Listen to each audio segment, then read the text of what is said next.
And it's the establishment of this DEI, Equalities Act, the protected status for certain minorities that has created this. And of course, the police are trained to protect and promote and celebrate diversity, as they call it. And so, of course, there's two-tier policing. And it's the white majority. There's the only way to describe it is it's the white majority who are being prejudiced against. And the worst, possibly the most discriminated individual in this country, the person who experiences the most discrimination is the white, middle-aged, heterosexual man. You know, that's the guy who is... I mean, nearly all of your attributes. The interesting thing, then, I'm just looking at the screen to look at the three of us. There's not much difference in any of the colour of our skins, is there? I mean, I'm lucky enough to... I'm actually officially part of the protected status. But I find it an abhorrence that someone should think I need protection. But we need people from those communities. I remember when Braverman said, you know, multiculturalism hadn't worked, and that was a watershed moment, because anyone else who said that at the time was shut down as a racist, and that changed things. So we need more people like her, Priti Patel. And it was a very brave thing for a Home Secretary to say. People often criticise Suella for not having walked the walk. She talks the talk but doesn't walk the walk.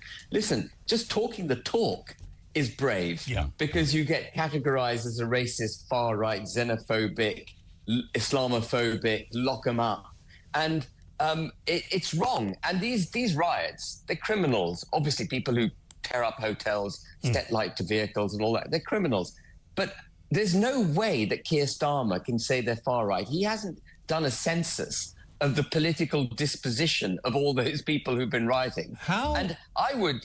Yeah. No, sorry, go on. No, I was just going to say that. Yeah, no, you go on. I was just going to say that the rioters are the white working class from deprived areas of this country, who I imagine, if I were to hazard a guess, would typically vote Labour. But it's the Labour Party that's turned its back on the very people that it should be promoting and protecting. And the Labour Party's lost its compass completely. But some of those people will still vote Labour, won't they? Do you think they will? Hang on. Let's not go down there. We've only got time for one more question. The enemy of the working class. How do you feel about the way the mainstream media is trying to paint reform into an extreme right-wing corner? I think it's awful. I think it's wretched, because that, again, stokes division. There are 4.1 million people voted for reform in the last election. Many more, I suspect, would have voted if they didn't fear a Labour government and didn't want to split the so-called right-wing vote. We've got millions and millions of supporters in this country who want a proud, independent, sovereign, United Kingdom with borders that work, with a constitution that serves the British people, with a parliament that isn't stuck in their head, stuck in globalism, but stuck in the national interest. That's what people want. None of that is extremist politics. All of that is what I would call common sense in the promotion of British interests.